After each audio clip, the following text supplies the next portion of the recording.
Hello students, last lecture में हमने क्या पढ़ा था? फिजिकल प्रॉपर्टीज़ ऑफ बेसिस और उसके यूजेस देखे हमने। शुरुआत से ही हम ये कहते हुए आ रहे हैं कि एसिड्स और बेसिस हमारे डेली लाइफ रूटीन में बहुत ज़्यादा यूज़ होते हैं। कहाँ कहाँ यूज़ होते होंगे आपको अच्छी तरीके से पता पड़ ही गया है, ठीक है। हमने ये बात करी थी कि कहाँ पर वो यूज़ होते हैं। जैसे मान लीजिए हमने सोडियम हाइड्रोक्साइड की बात की कि वो मैन्युफैक्चर ऑफ सोप्स में यूज़ होता है, ठीक है। तो क्या मतलब, जैसे मान लीजिए कि अगर आपको एक बी स्टिंग करती है तो वो अपने अंदर से क्या मिथेनॉइक एसिड आपके स्किन में रिलीज़ करेगी। वो पेनिट्रेट होने के बाद क्या करेगा, आपके स्किन में इन्फ्लामेशन कॉज करेगा। इन्फ्लामेशन कॉज करने की वजह से आपको क्या होगी, इरिटेशन होगी। तो इस इरिटेशन को ओवरकम करने के लिए हम क्या करते हैं, बेसिस का यूज़ करते हैं। आज हम इस लेक्चर में पढ़ेंगे कि किस तरीके से हम न्यूट्रलाइज करते हैं। जैसे मैंने आपको एग्जाम्पल दिया स्टिंग ऑफ बी का। अगर मान लीजिए आपके हैंड पर स्टिंग ऑफ बी होता है तो आपके स्किन में इरिटेशन होगा। इरिटेशन होने की वजह से आपको प्रॉब्लम क्रिएट होगी। तो आप क्या कह रहे हैं, हाथों हाथ ही सोप सॉल्यूशन लें और उसको रब कर दें। तो उससे क्या होगा, न्यूट्रलाइजेशन हो जाएगा। न्यूट्रलाइजेशन का मतलब होता है कि अगर एसिड प्रेजेंट है और हमने उस पर बेस का सप्लाई कर दिया है तो वो सोल्ट और वाटर में कन्वर्ट हो जाएगा। ये चीज़ मैंने आपको एसिडिटी के केस में भी बताई थी लास्ट लेक्चर में कि मैग्नीशियम हाइड्रोक्साइड जो होता है वो एज एन एंटासिड काम आता है।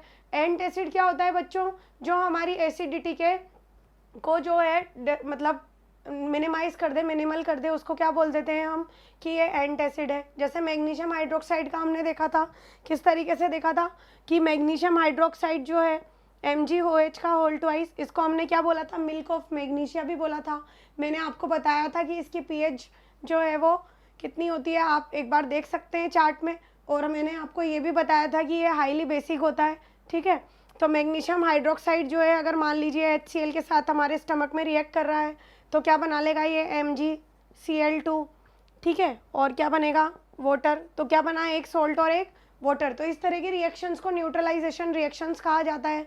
ये हम पढ़ेंगे आज के लेक्चर में, नेक्स्ट पार्ट में। सबसे पहले हम ये चीज़ देखेंगे कि इंडिकेटर्स क्या होते हैं। इंडिकेटर का मतलब क्या होता है बच्चों, इंडिकेटर्स क्या होते हैं।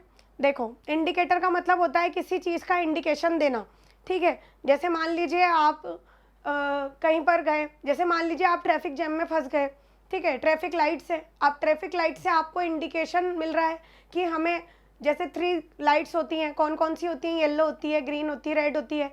तो रेड होती है, आपको ये इंडिकेशन मिल जाता है कि हमें क्या करना है, स्टॉप होना है, ठीक है। उसके बाद येलो लाइट होती है, उससे हमें ये पता पड़ जाता है कि हमें रेडी होना है। और जैसे ही ग्रीन लाइट होती है तो इससे पता पड़ जाता है हमें कि हमें वहाँ से निकल जाना है। आई बात समझ में? तो इंडिकेशन का मतलब होता है कि हमें कोई एक रिसोर्स मिल रहा है, हमें पहचान मिल रही है किसी चीज़ की कि क्या सही है क्या गलत, ठीक है। तो इसी तरीके से इंडिकेटर्स जो होते हैं वो एसिड्स और बेसिस दोनों के लिए यूज़ होते हैं। अगर आपको मैं एक टेस्ट ट्यूब दूँ, जैसे मान लीजिए मैंने एक टेस्ट ट्यूब दी, टेस्ट ट्यूब A, इसके अंदर मैंने कोई सॉल्यूशन फिल किया। मैंने आपको ये नहीं बताया बच्चों कि ये सॉल्यूशन एसिड है या बेसिक है, ठीक है। दूसरी बार मैंने एक टेस्ट ट्यूब और ली, टेस्ट ट्यूब B। अब ये टेस्ट ट्यूब B ली, ठीक है। इसके अंदर मैंने क्या फिल किया है, मैंने ये भी नहीं बताया आपको। एक टेस्ट ट्यूब और लेते हैं हम, test tube C, test tube C।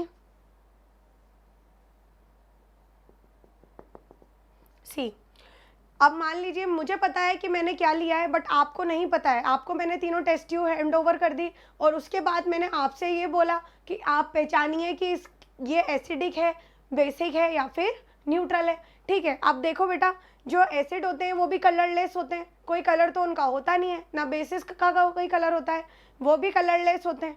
आई बात समझ में? तो आपको कैसे पता लगेगा कि टेस्ट ट्यूब A में एसिड है, टेस्ट ट्यूब B में बेस है, या फिर टेस्ट ट्यूब C में न्यूट्रल कंपाउंड जैसे कि वाटर है। तो आपको कैसे पता लगेगा, वो पता लगेगा through indicators. We will know that a substance is acidic, basic और neutral by the help of indicators.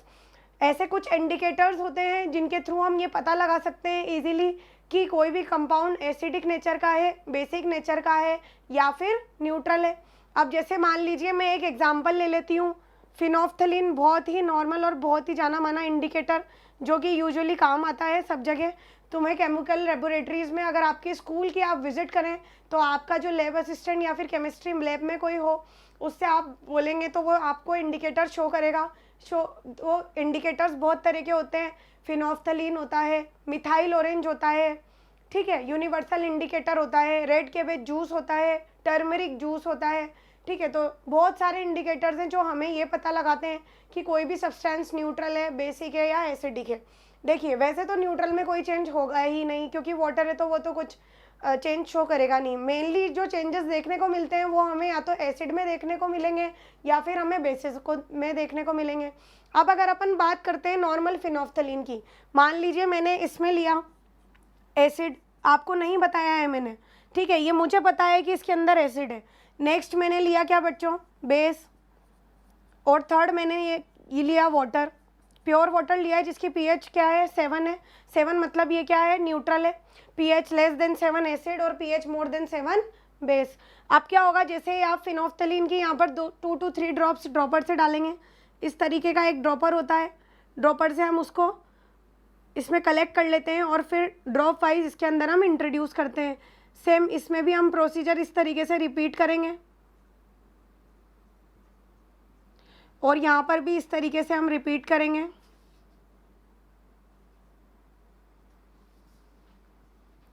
ठीक है, अब होगा क्या, मुझे ये देखने को मिलेगा कि जो एसिड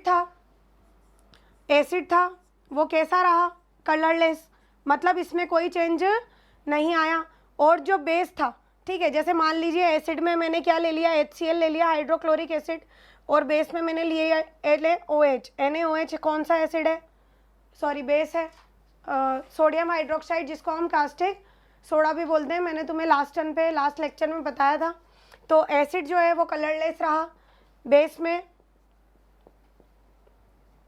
पिंक कलर शो किया, और न्यूट्रल कंपाउंड की अगर अपन बात करें वाटर में, तो वाटर में फिनोफ्थलीन का कोई चेंज नहीं होगा, नो चेंज। ठीक है, तो इससे हम ये पता कर सकते हैं कि जैसे देखिए न्यूट्रल में तो वैसे भी कोई चेंज होता नहीं है, मेनली हमें किसको कैटेगराइज करना होता है, एसिड्स और बेसिस को कैटेगराइज करना होता है।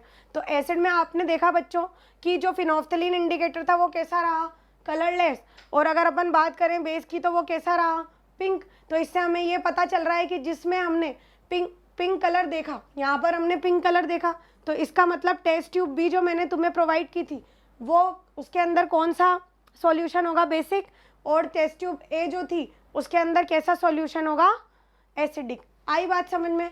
तो इस छोटे से एक्सपेरिमेंट के थ्रू हमने ये चीज़ समझी कि इंडिकेटर्स क्या होते हैं।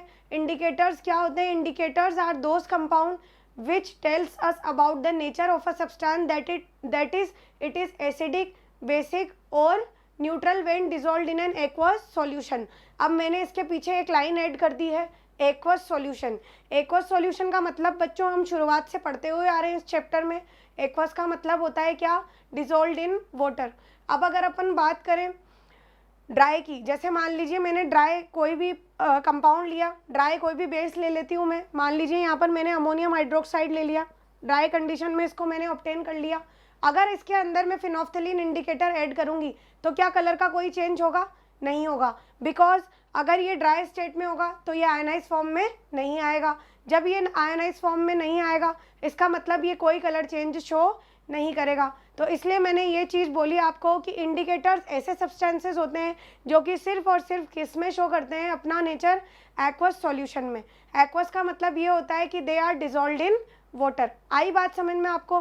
तो सबसे पहले हम डेफिनेशन लिखेंगे इंडिकेटर्स के बारे में, और कुछ इंडिकेटर्स जो कि बहुत ज़्यादा कॉमनली यूज़ होते हैं उनके बारे में हम आज स्टडी करेंगे।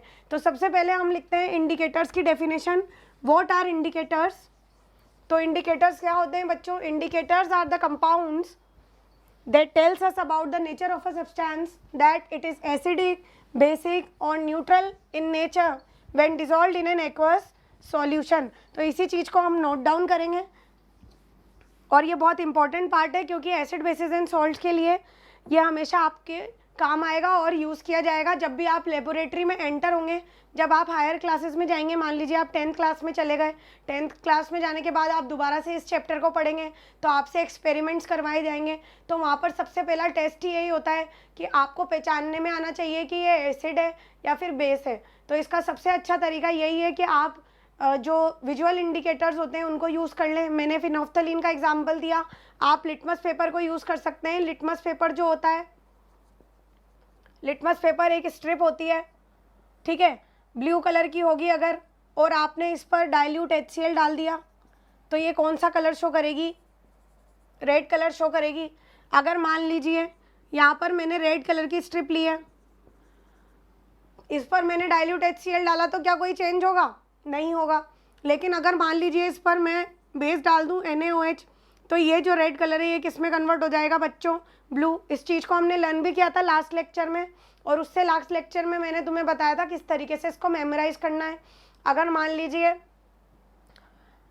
ब्लू लिटमस रेड और रेड लिटमस ब्लू, तो मैंने आपको लर्न करने का तरीका बताया था, BL रमन और RL बर्मन, दो नाम आप याद कर लीजिए। ये कोई प्रोफेसर्स हैं, किसी यूनिवर्सिटी में पढ़ाते होंगे, तो ये प्रोफेसर हैं, तो इनके नाम से आपको बहुत इजीली याद हो जाएगा। आई बात समझ में? तो आप इस तरीके से देख सकते हैं, ठीक है। तो और तरीके हम देखेंगे, अभी हम पढ़ते हैं इंडिकेटर्स की डेफिनेशन। तो सबसे पहले आप नोट डाउन करें,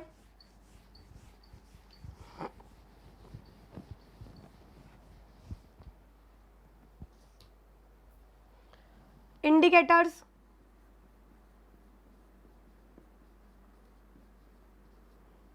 What are indicators? तो लिखे इसमें definition, a chemical compound that indicates, a chemical compound that indicates, a chemical compound that indicates the presence of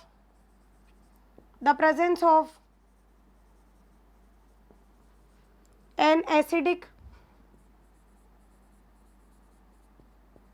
basic or neutral substance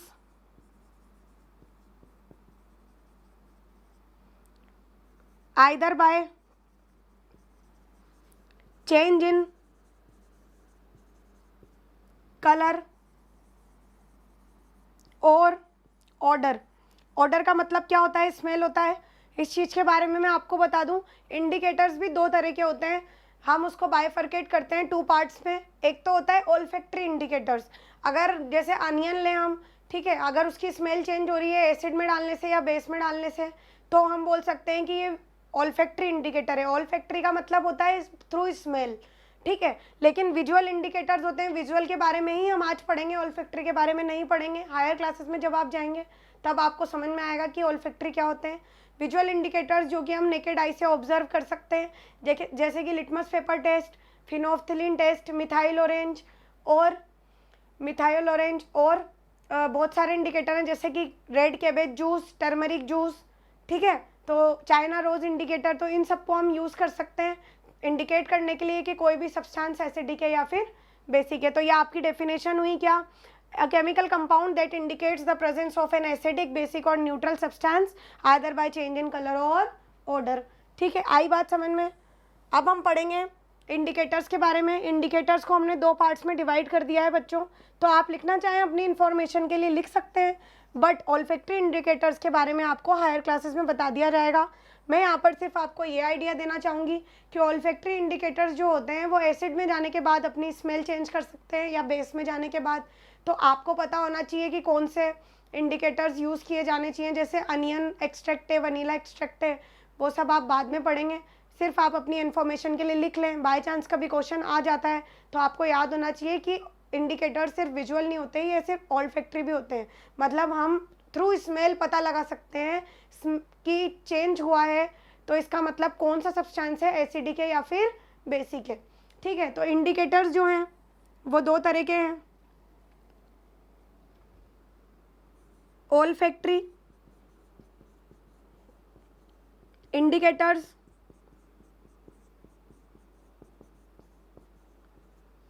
दूसरा है विजुअल, विजुअल जो आंखों से देख सकते हैं, नेकेड आई से ऑब्जर्व कर सकते हैं, विजुअल इंडिकेटर्स।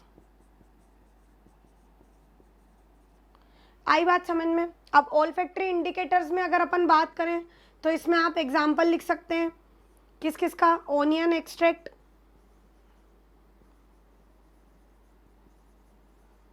और दूसरा vanilla extract.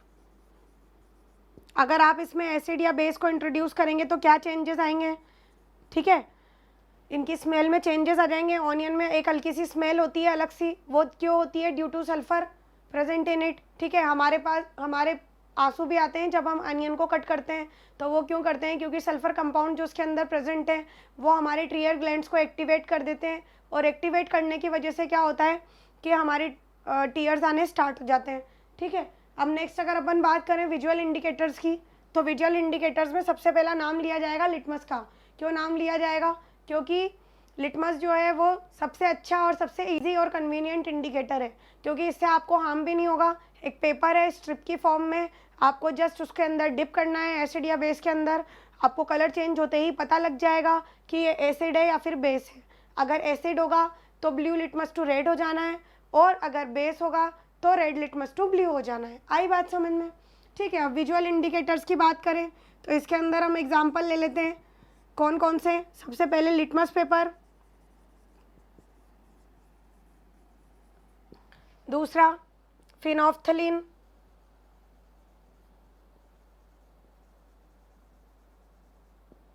Methyl orange,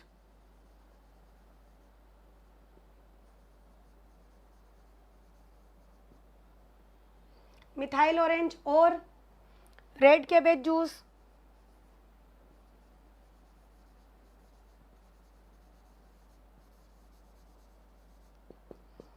China rose indicator.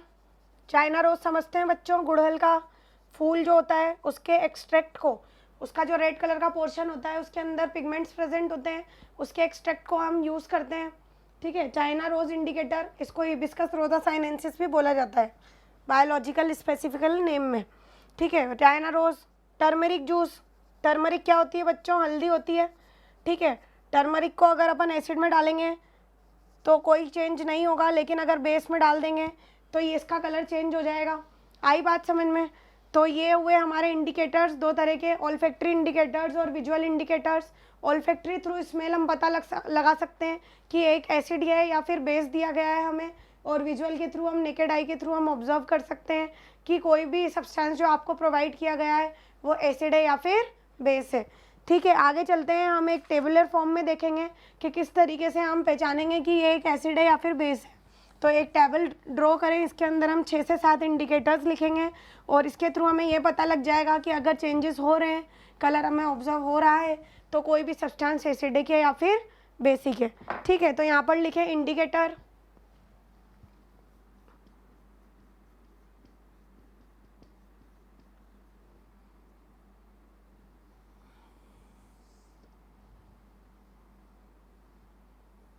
यहाँ पर इंडिकेटर का नाम लिख देंगे हम। यहाँ पर लिख देंगे एसिडिक, ये एसिड, एसिड में क्या कलर शो होगा वो हम मेंशन करेंगे यहाँ पर इस टेबल के अंदर, और यहाँ पर इस कॉलम में हम ये मेंशन करेंगे कि बेस के अंदर क्या चेंजेस देखने को हमें मिलेंगे, कौन सा कलर शो होगा, ठीक है। तो सबसे पहले हम ले लेते हैं सीधा सा एग्जाम्पल जो हम हमेशा पढ़ते हुए आ रहे हैं, कौन सा? Litmus paper. लिटमस पेपर में बच्चों बताओ, BL रमन और LR बर्मन, ठीक है, बहुत ही इजी तरीका। तो एसिड में कैसा चेंज होगा? ब्लू टू रेड, और बेस में कैसा चेंज होगा? Red to blue. आई बात समझ में? ठीक है। सेकंड नंबर पे अगर अपन बात करें किसकी? फिनोफ्थलीन ले लेते हैं। फिनोफ्थलीन एक लिक्विड होता है जो कि एक छोटी सी बॉटल में आपको लेबोरेटरी में कहीं पर भी दिख जाएगा, ठीक है। जब आप हायर स्टडीज़ में जाएंगे तो आप देखेंगे इसको टेस्ट करके, इजीली पिंक कलर का, बहुत अच्छा पिंक कलर शो होता है, ठीक है। तो यहाँ पर देखेंगे फिनोफ्थलीन,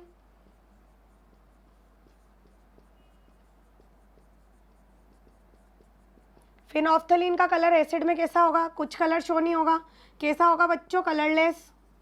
लेकिन अगर अपन बात करें बेस की तो बेस में कैसा होगा, पिंक कलर।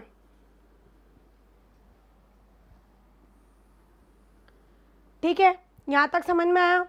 अब मिथाइल ऑरेंज का ले लेते हैं केस, 3rd नंबर पे लेते हैं हम मिथाइल ऑरेंज। अब मिथाइल ऑरेंज की अगर अपन बात करें तो एसिड में इसका कलर कैसा हो जाएगा, रेड हो जाएगा, और बेस में नो चेंज, कोई चेंज कलर नहीं होगा, कलरलेस रहेगा। आई बात समझ में। 3rd नंबर पे हम लेते हैं रेड कैबेज जूस। अब बताइए आप, रेड कैबेज देखिए आपने कभी, कैबेज 2-3 कलर्स में आती है, ठीक है। आपने ग्रीन देखी होगी यूजुअली, ठीक है, जिसे हम नॉर्मल लैंग्वेज में पत्ता गोभी बोलते हैं, ठीक है, वो होती है ये। तो रेड कैबेज जो होती है इसके अंदर कौन सा पिगमेंट प्रेजेंट होता है, किसकी वजह से कलर शो होता है, एक्चुअली रेड कैबेज जो होता है उसके अंदर एंथोसाइनिन नाम का पिगमेंट प्रेजेंट होता है, और एंथोसाइनिन नाम के पिगमेंट की वजह से ही कलर्स शो होते हैं, ठीक है। तो यहाँ पर आप मेंशन कर सकते हैं पिगमेंट, और यहाँ पर एरो लगा के लिख दें एंथोसाइनिन। आप बायोलॉजी में अच्छे से पढ़ेंगे इस पिगमेंट को, यहाँ पर मैं सिर्फ एक आइडिया दे रही हूँ ताकि आपको याद रहे कि इसका कलर रेड क्यों होता है, ठीक है। अब जो रेड कैबेज जूस है वो इसके अंदर एसिड के अंदर कौन सा कलर शो करेगा, यहाँ पर वो शो करेगा या तो रेड और पिंक, दोनों में से कोई सा भी कलर शो कर सकता है रेड कैबेज जूस। और अगर अपन बात करें बेस की तो कौन सा कलर शो करेगा, ग्रीन, तो ग्रीन कलर शो करेगा इसमें। आई बात समझ में। 5th लेते हैं हम टर्मरिक जूस। टर्मरिक का मतलब क्या होता है बच्चों, हल्दी, सभी जानते हैं, तो हमारे घर में यूजुअली हम यूज़ करते हैं इसको as an antiseptic type भी यूज़ करते हैं, हम हल्दी का दूध भी पीते हैं, ठीक है, ताकि हमारे ब्लड प्योरिफिकेशन में ये काम आए, टर्मरिक जूस, ठीक है। अब अगर मान लीजिए एसिड है तो एसिड में टर्मरिक जूस जो है वो, टर्मरिक कौन से कलर की होती है, यूजुअली येलो कलर की होती है, पीले कलर की होती है, तो यहाँ पर हम लिख सकते हैं कि ये येलो कलर की ही रहेगी, कोई चेंज नहीं होगा एसिड में। लेकिन अगर अपन बात करें तो इसमें रेडिश और डीप ब्राउन, जैसे ईट देखिए आपने, ईट का जो कलर होता है सेम वही कलर इसमें शो करने को मिलता है, तो आप लिख सकते हैं इसमें reddish brown colour, reddish brown colour, reddish brown colour. अब लास्ट है China rose indicator, 6th number China rose indicator.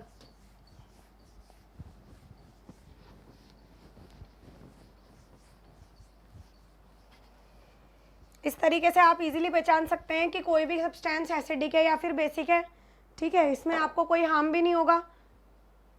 तो 6th नंबर पे अगर अपन बात करें तो यहाँ पर आता है आपका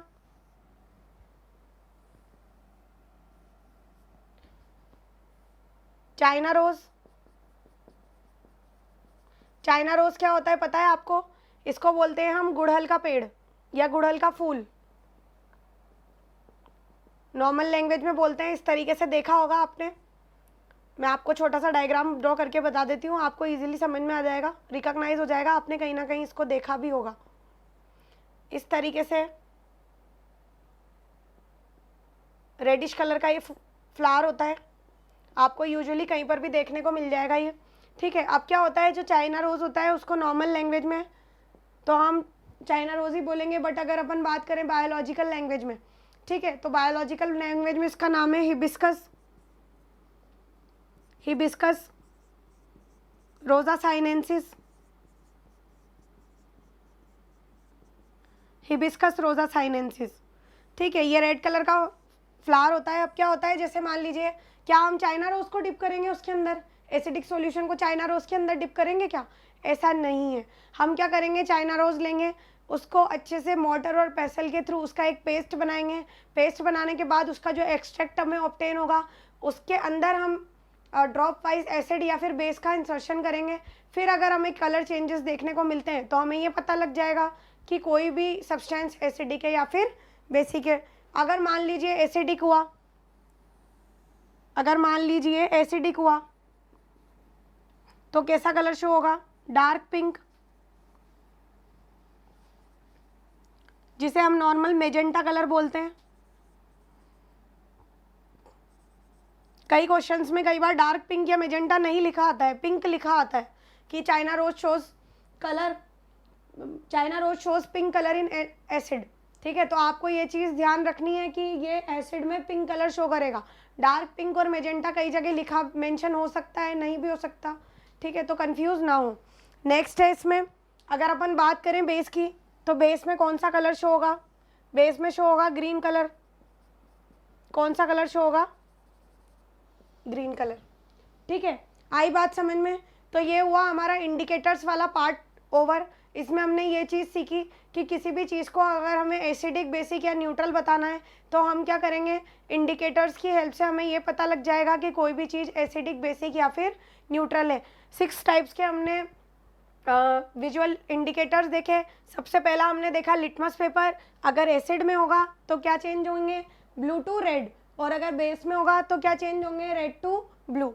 नेक्स्ट अगर अपन बात करें फिनोफ्थलीन, तो फिनोफ्थलीन कैसा होगा? Colourless in acidic solution and turns pink in basic solution.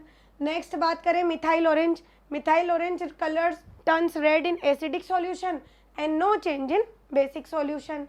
Red cabbage juice की अगर अपन बात करें तो एसिड में कैसा होगा बच्चों? रेड भी हो सकता है, पिंक भी हो सकता है, दोनों कलर शो कर सकता है। बेस की अगर अपन बात करें तो ग्रीनिश कलर शो होगा। नेक्स्ट टर्मरिक जूस, हल्दी। ठीक है, तो इसका हमने देखा येलो कलर शो होगा किसमें? एसिड में। और बेस में कैसा होगा? Reddish brown colour. लास्ट गुड़हल जो हमने पढ़ा चाइना रोज, इसको हिबिस्कस रोजा साइनेंसिस के नाम से भी जाना जाता है। ये इसका बायोलॉजिकल नेम है। ठीक है, ये इसका नॉर्मल लैंग्वेज में नेम नहीं है, ये इसका बायोलॉजिकल नेम है। आप बच्चों याद कर लें, कई जगह हम इस तरह से क्वेश्चन पूछे भी जाते हैं, तो आप कंफ्यूज ना हो कभी भी। ठीक है, एसिड की अगर अपन बात करें तो कौन सा कलर शो करेगा? Dark pink. और अगर बेस की बात करें तो ग्रीन। तो ये हुआ आपका इंडिकेटर्स वाला part over. Now we will study about the neutralisation reactions. Neutralisation reactions क्या होती है और किस तरीके से वो हमारी डेली लाइफ में यूज़ होती हैं। ठीक है, तो नेक्स्ट पार्ट है न्यूट्रलाइजेशन। हेडिंग डालेंगे न्यूट्रलाइजेशन।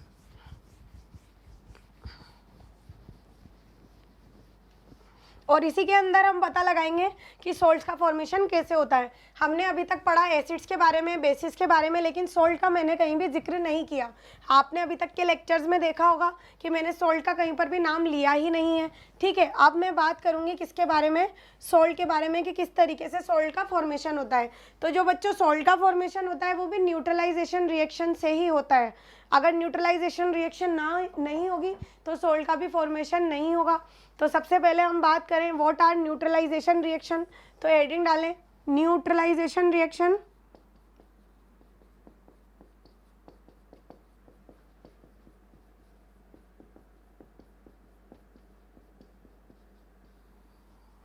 Neutralisation reactions. अब न्यूट्रलाइजेशन रिएक्शंस होती क्या हैं बच्चों? तो सबसे पहले हम इसकी डेफिनेशन लिखेंगे, फिर इसको समझेंगे। तो लिखो द रिएक्शन बिटवीन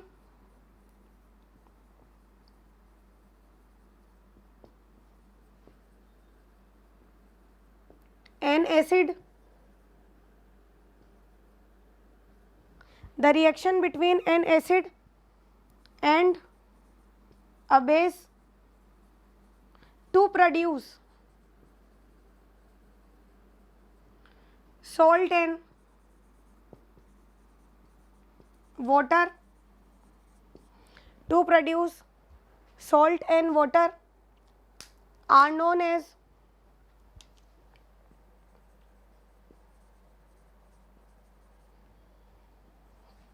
न्यूट्रलाइजेशन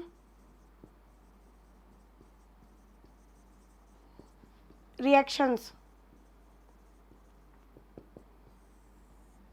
ठीक है, the reaction between an acid and a base to produce salt and water are known as neutralisation reactions. अब मैंने ये लिख तो दिया, लेकिन आपको समझ में कैसे आएगा? तो समझाऊंगी भी मैं ही। कैसे? देखो, हमने पढ़ा अभी तक किसके बारे में? एसिड के बारे में और बेस के बारे में। हमने पढ़ा स्ट्रॉन्ग एसिड्स के बारे में, weak acids, strong bases, weak bases. अब क्या इनकी रिएक्शन हो सकती है? और अगर रिएक्शन होगी तो क्या बनेगा? इनके प्रोडक्ट्स क्या होंगे? और हमारे ये प्रोडक्ट्स कहाँ पर यूज़ होते हैं? ठीक है, कहाँ हमारे डेली लाइफ में न्यूट्रलाइजेशन रिएक्शंस काम आ रही हैं? ठीक है, तो हम इनके बारे में पढ़ेंगे। सबसे पहले हम समझते हैं न्यूट्रलाइजेशन रिएक्शंस होती क्या है। देखो बच्चों, मान लो एक एग्जाम्पल मैं लेती हूँ यहाँ पर। एग्जाम्पल में मैंने एक बेस लिया और एक एसिड लिया। मान लीजिए मैंने लिया NaOH, इसको बोलते हैं हम सोडियम हाइड्रोक्साइड। बताओ इसका जनरल नेम क्या बताया था मैंने? प्यार का नाम, कॉस्टिक सोडा। ठीक है, उसके बाद हम ले लेते हैं यहाँ पर HCl। HCl स्ट्रॉन्ग एसिड होता है, इसका नाम क्या है? Hydrochloric acid. ठीक है, जब भी आप सिंबल्स लिखें तो साथ में इनके फुल नेम्स भी लिखें ताकि आपको मेमोराइज होता रहे।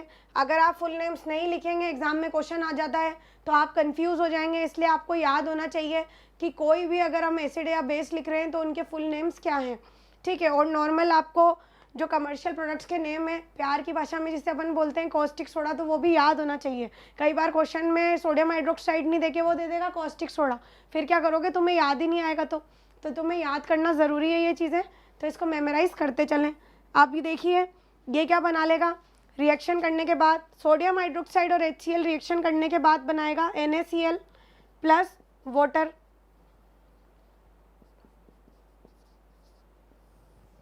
ठीक है, अब ये क्या है? Sodium chloride. और नेक्स्ट क्या है? वाटर। अब सभी जानते हैं सोडियम क्लोराइड क्या होता है बच्चों? सोडियम क्लोराइड होता है हमारा कॉमन सोल्ट। सीधी सीधी भाषा में अगर बोलूँ तो क्या है? ये टाटा नमक जो आप नॉर्मली कंज्यूम करते हो डेली, वो क्या होता है? टाटा नमक। ठीक है, जो नमक होता है वो होता है सोडियम क्लोराइड, और सोडियम क्लोराइड को हम नॉर्मल लैंग्वेज में क्या बोलते हैं? कॉमन सोल्ट या फिर टेबल सॉल्ट भी बोलते हैं इसको। टेबल सॉल्ट भी कई जगह आपके लिखा हुआ आएगा, तो कंफ्यूज ना हो। Table salt, common salt, sodium chloride एक ही बात है। आई बात समझ में? ठीक है, अब आपने ये चीज़ देखी कि मैंने लिया एक बेस और एक लिया एसिड, दोनों को रिएक्ट करवाया, क्या बना? सोल्ट बना, और क्या बना? वाटर बना। अब ये प्रोसेस हो कैसे रहा है? क्या इसके बीच में रिएक्शन हुई है? किस तरीके से ये कैरी ऑन हुआ है? तो इसको हम समझते हैं। ठीक है,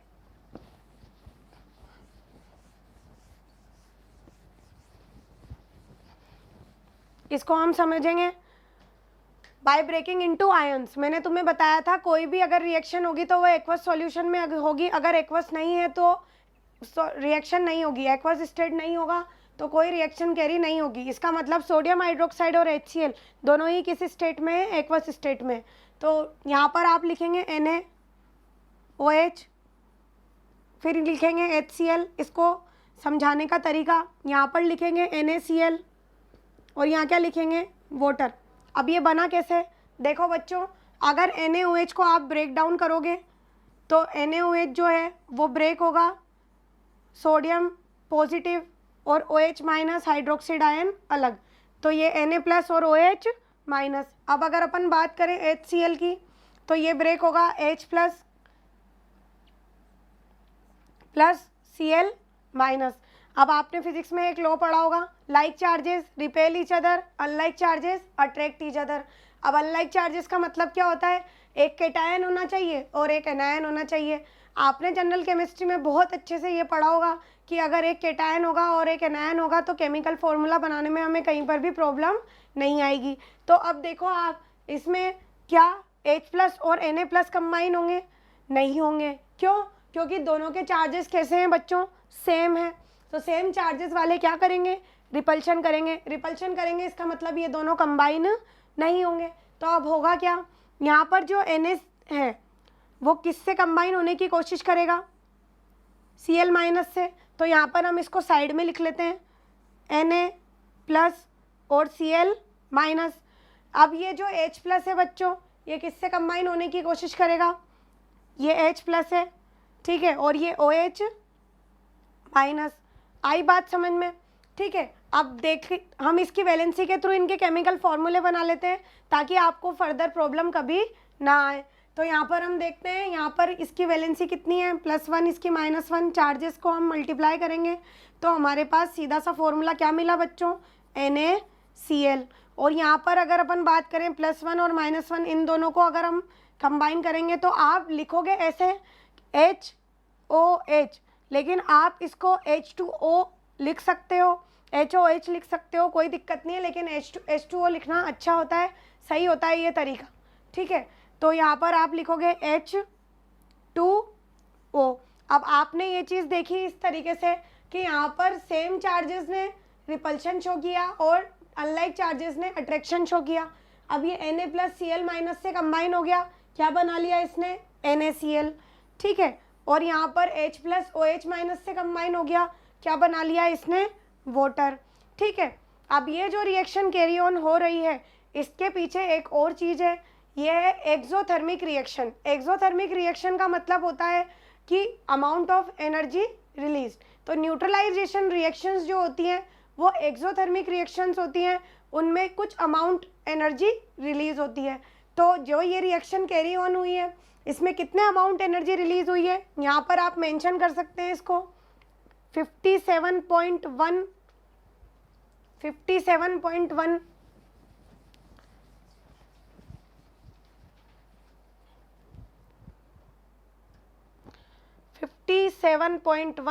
किलो जूल। तो ये किलो जूल क्यों लिखा है मैंने, ये एनर्जी की यूनिट है, ठीक है। तो जूल तुम्हें पता होगा, इसको आप लिख सकते हैं फुल फॉर्म में, केजे का मतलब होता है किलो जूल, ठीक है। तो हम जो एक्सोथर्मिक प्रोसेस होते हैं उसको शो करते हैं कि इस तरीके से हीट एनर्जी इवॉल्व हो रही है। तो हीट एनर्जी इवॉल्व हो रही है तो हम इसको यहाँ पर मेंशन कर रहे हैं कि कितनी amount of heat energy evolve हो रही है। तो हम ये कह सकते हैं कि neutralisation reactions are exothermic reactions. तो हम ये चीज़ मेंशन भी कर देंगे।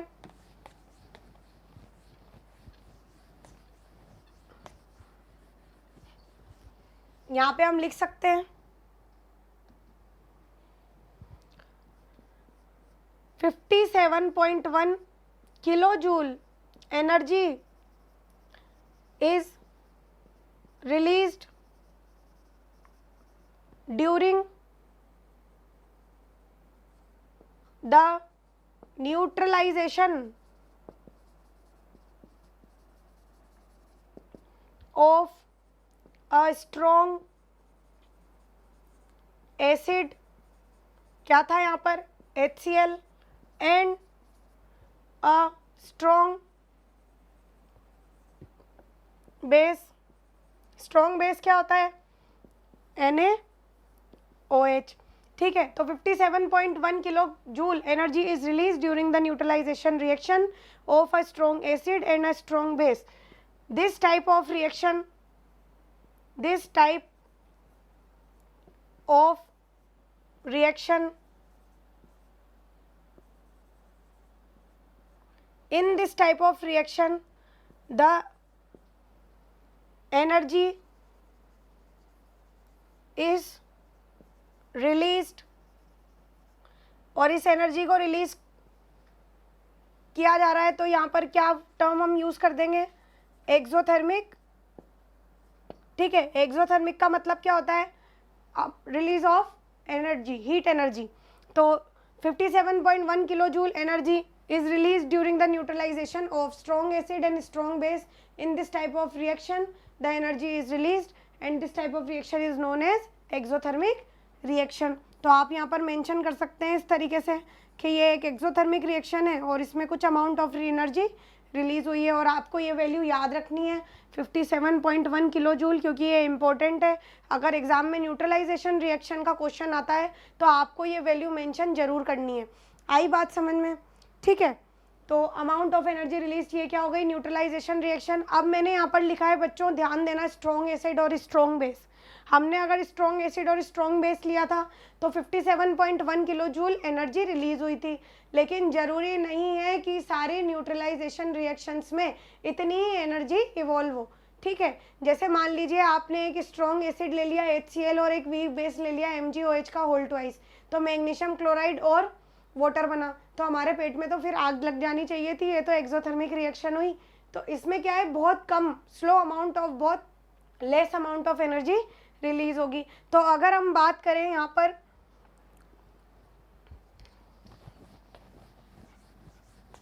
स्ट्रॉन्ग एसिड और स्ट्रॉन्ग बेस की, तो कितनी अमाउंट ऑफ एनर्जी रिलीज हुई थी बच्चों, 57.1 किलो जूल। बट अगर अपन बात करें नॉर्मली किसकी, जैसे मान लीजिए मैंने लिया MgOH का होल ट्वाइस और यहाँ पर ले लिया मैंने HCl, ठीक है। अब ये क्या बनाएगा, MgCl2 और यहाँ क्या रिलीज करेगा ये वाटर, ठीक है ना। अब यहाँ पर बच्चों आप देखिए ये कैसा है, स्ट्रॉन्ग एसिड और ये क्या है, वीक बेस। आई बात समझ में। तो क्या यहाँ पर भी 57.1 किलो जूल एनर्जी रिलीज होगी?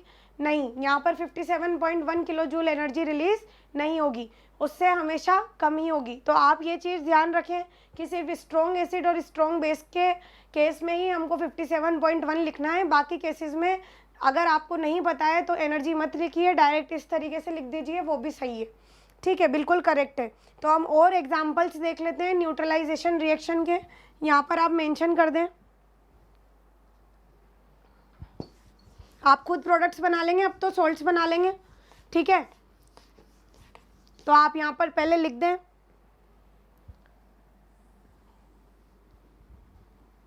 इस तरीके से, यहाँ पर आप शॉर्ट में मेंशन कर लें न्यूट्रलाइजेशन रिएक्शन, शॉर्ट में मेंशन कर लेंगे तो आपको कभी प्रॉब्लम ही नहीं आएगी पढ़ने में, आपको एकदम मेमोराइज हो जाएगा कि क्या बताया गया था वीडियो में। एसिड प्लस बेस क्या बनाएगा, सॉल्ट प्लस वाटर। आई बात समझ में। अब क्या होगा देखो, हम इसके एग्जाम्पल देख लेते हैं, ठीक है। आप खुद प्रोडक्ट्स बनाएं, मैं आपको 2 मिनट दूंगी, आप खुद प्रोडक्ट्स बनाएंगे, फिर मैं उनके आंसर्स बताऊंगी। सबसे पहले हम लेते हैं पोटेशियम हाइड्रोक्साइड,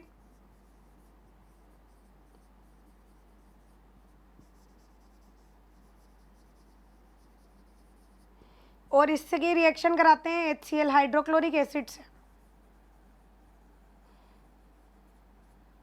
कई बच्चे फुल फॉर्म नहीं लिखते हैं तो उसके मार्क्स ज़रूर कटेंगे, क्योंकि एग्जाम्पल्स अगर आप लिख रहे हैं तो आप प्रॉपर फॉर्म में लिखें, ना तो नहीं लिखे, ठीक है। तो यहाँ पर क्या आ जाएगा, KCl, और यहाँ पर क्या आ जाएगा, वाटर। एक रिएक्शन मैंने आपको करके बता दी है, ठीक है। नेक्स्ट आप करेंगे सारी पोटेशियम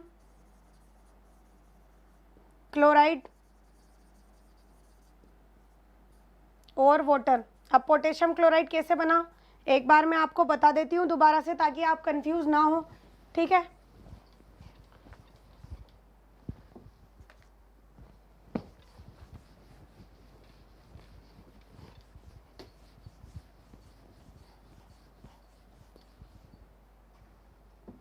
देखो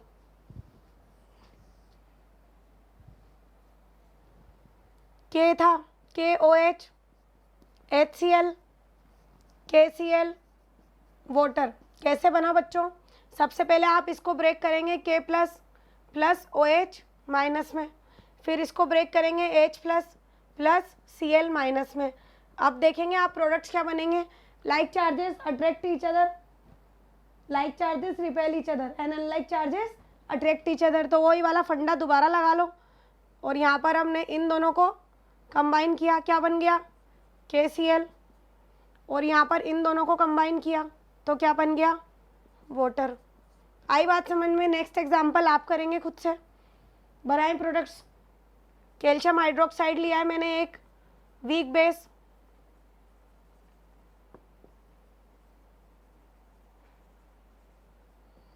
और अब आप इसकी रिएक्शन कराओ हाइड्रोक्लोरिक एसिड से, क्या बना लेगा, बनाओ आप प्रोडक्ट्स बनाओ, ठीक है।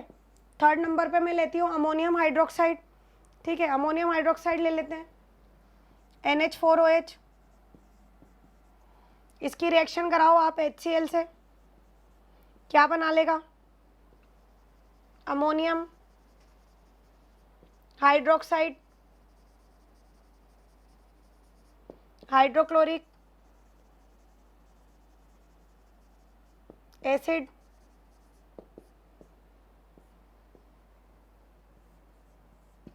ठीक है। एक और एग्जांपल देख लेते हैं, मज़ा आ रहा होगा आपको तो अब करने में, क्योंकि इतना इजी तरीका आपको मैंने सिखा दिया है।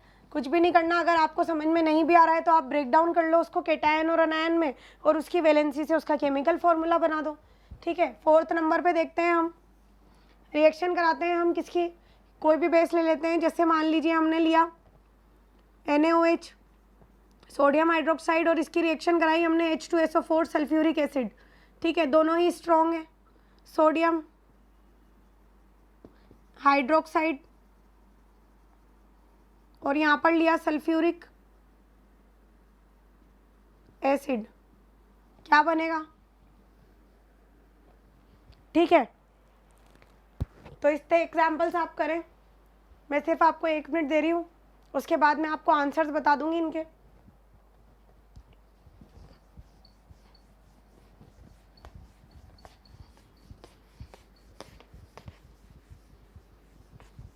होप सो आप लोगों ने सब कर लिया होगा, ठीक है।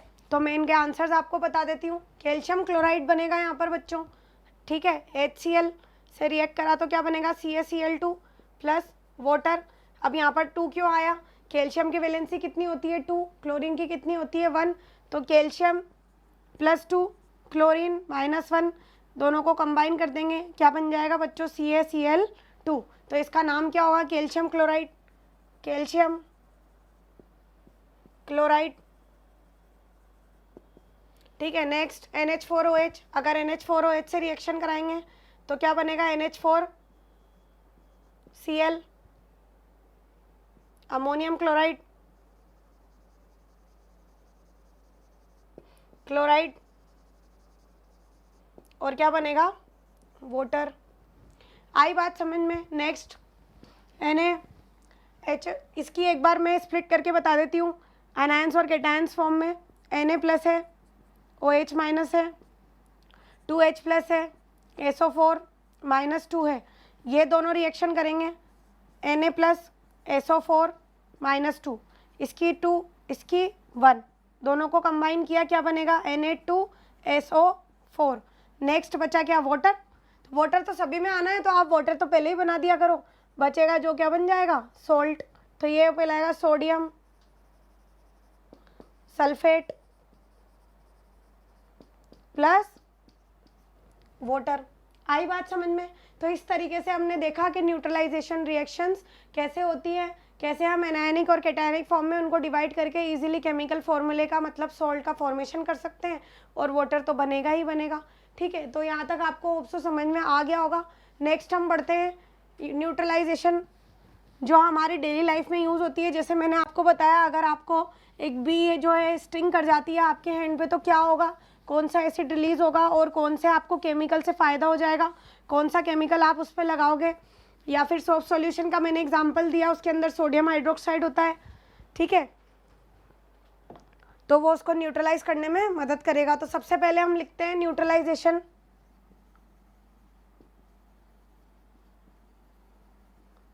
रिएक्शंस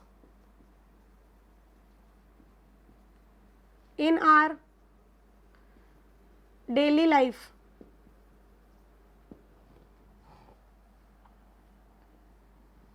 ठीक है, सबसे पहले देखते हैं हम इंडाइजेशन का केस, जो कि बहुत ज़्यादा कॉमन है हमारे घर में भी, ठीक है। अब होता क्या है, इसमें बहुत अच्छे से समझें इस चीज़ को, क्योंकि इसके एग्जाम्पल्स कई बार लगभग एग्जाम में पूछे जाते हैं, तो आपको पता होना चाहिए कि होता क्या है, ठीक है। तो यहाँ पर एक स्टमक में ड्रॉ कर रही हूँ, ये स्टमक है। अब क्या होगा, आपकी ये जो म्यूकस लेयर्स हैं स्टमक की हैं, अब क्या होगा, HCl सिक्रीट होगा।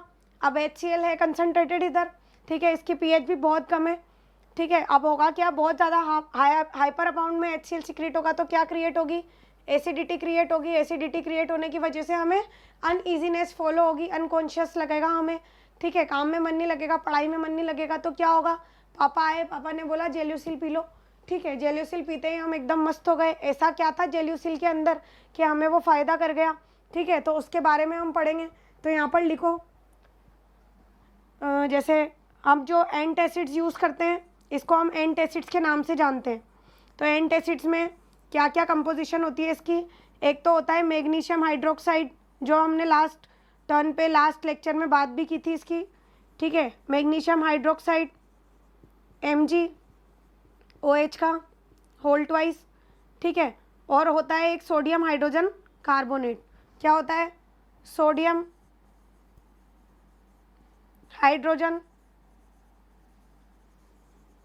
कार्बोनेट।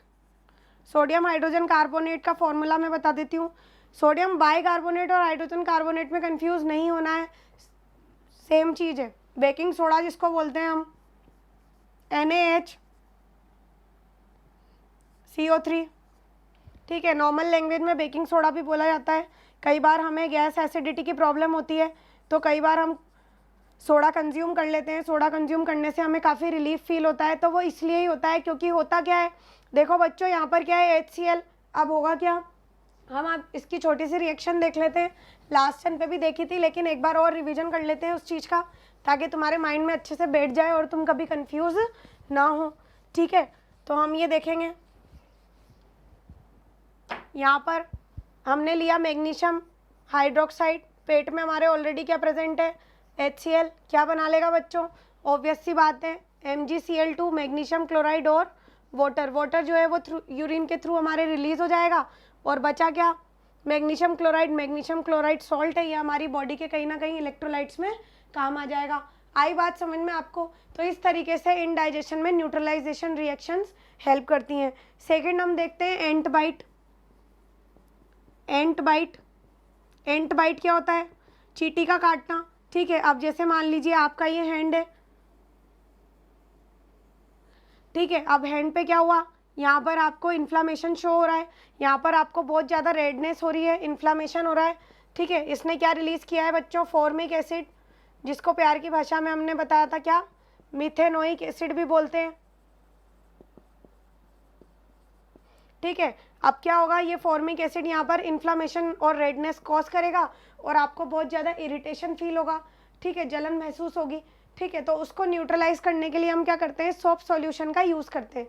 तो हम ये क्या रिलीज हुआ था, फॉर्मिक एसिड, सोप में क्या प्रेजेंट है, बेस, सोडियम हाइड्रोक्साइड, दोनों एक दूसरे को न्यूट्रलाइज कर देंगे, सोल्ट और वाटर बन जाएगा। तो ये इस तरीके से एक न्यूट्रलाइजेशन एक और कैरी ऑन हुई। इसके अंदर हम न्यूट्रलाइजेशन के लिए जो यूज़ करते हैं वो यूज़ करते हैं, एक तो बेकिंग सोडा। आप न्यूट्रलाइजेशन के लिए क्या क्या यूज़ कर सकते हो, baking soda, sodium hydrogen carbonate, अभी बताया मैंने थोड़ी देर पहले, ठीक है। Next soap solution. Soap solution के अंदर क्या होता है, NaOH, ठीक है, ये एक स्ट्रॉन्ग बेस है, ठीक है। नेक्स्ट हम यूज़ कर सकते हैं क्या, कैलेमाइन सॉल्यूशन। कैलेमाइन होता है, calamine solution, zinc carbonate ZnCO3, zinc carbonate ZnCO3। तो जैसे ही आप इसको अपने हैंड पर लगाएंगे सोप सॉल्यूशन को, तो आपको इंस्टेंटली रिलीफ मिल जाएगा क्योंकि न्यूट्रलाइजेशन रिएक्शन हो गई है, सॉल्ट और वाटर का फॉर्मेशन हो जाएगा। नेक्स्ट देखते हैं हम थर्ड नंबर पे,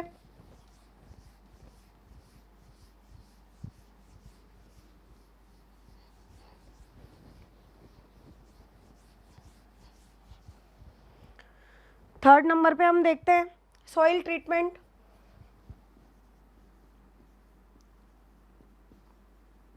ये बहुत ही अच्छा एग्जाम्पल है न्यूट्रलाइजेशन रिएक्शन का। अब होता क्या है, जैसे मान लीजिए यहाँ पर आपने एसिड रेन का नाम सुना होगा। एसिड रेन क्या होती है बच्चों, जो हमारे व्हीकल्स में से जो पॉल्यूटेंट्स निकलते हैं, सल्फर डाइऑक्साइड, कार्बन डाइऑक्साइड, वो क्या करते हैं, क्लाउड्स में जाने के बाद मिक्स हो जाते हैं किससे, वाटर वेपर से। वाटर से मिक्स होने के बाद वो क्या बना लेंगे, एसिड्स का फॉर्मेशन कर लेंगे। जैसे अगर मान लीजिए यहाँ पर सल्फर डाइऑक्साइड रिलीज हो रही है तो ये बना लेगी H2SO4 सल्फ्यूरिक एसिड, ठीक है। कार्बन डाइऑक्साइड रिलीज हो रही है तो ये बना लेगी H2CO3 कार्बोनिक एसिड। और अगर मान लीजिए यहाँ पर रिलीज हो रही है नाइट्रस ऑक्साइड तो ये बना लेगी HNO3, नाइट्रोजन डाइऑक्साइड, ये बना लेगी नाइट्रिक एसिड HNO3। तो ये देखो बेटा, सारे ही एसिड्स जो हैं ये हार्मफुल है हमारी बॉडी के लिए, ठीक है। अब क्या होगा, जैसे अगर अपन बात करें एसिड रेन हुई, मान लीजिए यहाँ पर जैसे जो फर्स्ट रेन होती है यूजुअली एसिड रेन ही होती है, ठीक है। तो इसलिए बोलते हैं फर्स्ट रेन में हमें नहाना भी नहीं चाहिए क्योंकि वो हमारी स्किन को भी हार्म कर सकती है। अब मान लीजिए यहाँ पर सॉइल है, ठीक है, सॉइल है, इस तरीके से यहाँ पर ये प्लांट है, अच्छा खासा फल फूल रहा है। अब ये आ गई एसिड रेन, सारा डिस्ट्रॉय करके चली गई, ठीक है। डिस्ट्रॉय करने के बाद क्या होगा, ये सारे पत्ते जो होंगे ये सारे खराब हो जाएंगे, ठीक है, डिस्ट्रॉय हो जाएंगे, डिस्ट्रॉय हो गए। अब ये जो सॉइल होगी बेटा ये इनफर्टाइल हो जाएगी, अनफर्टाइल हो जाएगी। अनफर्टाइल का मतलब होता है इसकी फर्टिलिटी लॉस हो जाएगी, सॉइल इरोजन हो जाएगा, क्योंकि एसिड जो होंगे, अगर एसिड का अमाउंट सॉइल में ज़्यादा बढ़ जाएगा तो दूसरे न्यूट्रिएंट्स अपना काम करना बंद कर देंगे। तो क्या होगा, इसको न्यूट्रलाइज करने के लिए हम इसमें ऐड करते हैं क्या, कैल्शियम ऑक्साइड, जिसको हम क्विक लाइम भी बोलते हैं। आई बात समझ में? तो इसको हम बोलते हैं क्विक लाइम। जैसे ही हम इसमें कैल्शियम ऑक्साइड डालेंगे तो ये क्या करेगा, एसिड के साथ रिएक्शन करेगा, सोल्ट और वाटर में कन्वर्ट कर देगा। तो इस तरीके से सॉइल की जो फर्टिलिटी होगी वो भी मेंटेन हो जाएगी और हमारे जो क्रॉप्स हैं वो भी खराब नहीं होंगे। आई बात समझ में? तो ये जो प्रोसेस है सॉइल ट्रीटमेंट का, ये भी एक न्यूट्रलाइजेशन रिएक्शन का ही बहुत अच्छा एग्जाम्पल है। नेक्स्ट एग्जाम्पल देखते हैं हम फैक्ट्री वेस्ट का।